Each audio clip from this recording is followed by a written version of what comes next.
ఉన్నాడు 19లో పవన్ కళ్యాణ్ నమ్మారు. అందుకే ఇతను నా మాట మీద నిలబడే మనస్తత్వం లేదా వాళ్ళ అన్నలాగానే అనుకున్నారు, పక్కన పెట్టారు.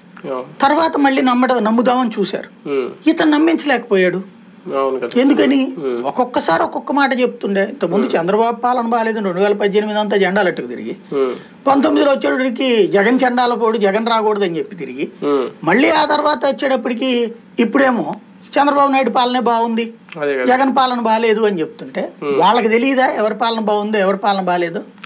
ఇంకోటి, ఎవరి హయాంలో వాల్యూ వచ్చింది? ఇప్పుడు తెలుగుదేశం హయాంలో చంద్రరాజు చెప్పుకున్న వాల్యూ ఏంటి, గంటా శ్రీనివాసరావు కొన్న వాల్యూ ఏంటి?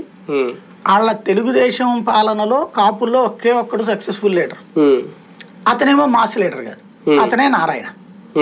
డబ్బులు సంపాదించుకున్నది నారాయణ. చంద్రబాబు నాయుడు జాయింట్ ఆపరేషన్ లో తప్పించి ప్రజలకి ఏమొరిగింది, కాపులకి.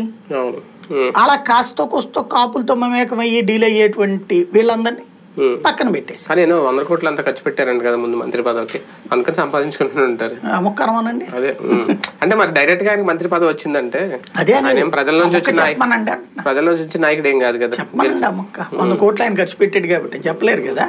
మిగతా వాళ్ళు ఇప్పుడు 100 కోట్లు ఖర్చు పెట్టిన ఎందుకు ఓడిపోయాడు? మరి అంత చేశాడు కదా, అంత ఖర్చు పెట్టినాడు, తన నియోజకవర్గం ఖర్చు పెట్టలేడా? ఎవరి చేతులు ఓడిపోయాడు? మళ్ళీ యాదవ్ చేతులు ఓడిపోయాడు. మరి దాన్ని బట్టి జనం డబ్బుకి వాల్యూ, నువ్వు పార్టీ ఇవ్వచ్చు, ఇది వేరు కదా. అంటే ఆ పదం అంటే డైరెక్ట్ గా వచ్చేసింది. ఇక్కడ కాపులలో చైతన్యవంతమైనటువంటి సమాజం బేసిక్. వాళ్ళు ఓ కుట్రలు, కుతంత్రాలు, గందరగోళాలని చూడరు. మా వాడికి వచ్చిందా కరెక్ట్, లేదా లేదు, అంతే. రెండే మొక్కలు ఉంటది ఇక్కడ. అది షార్ట్ గా ఉంటది, షార్ప్ గా ఉంటది.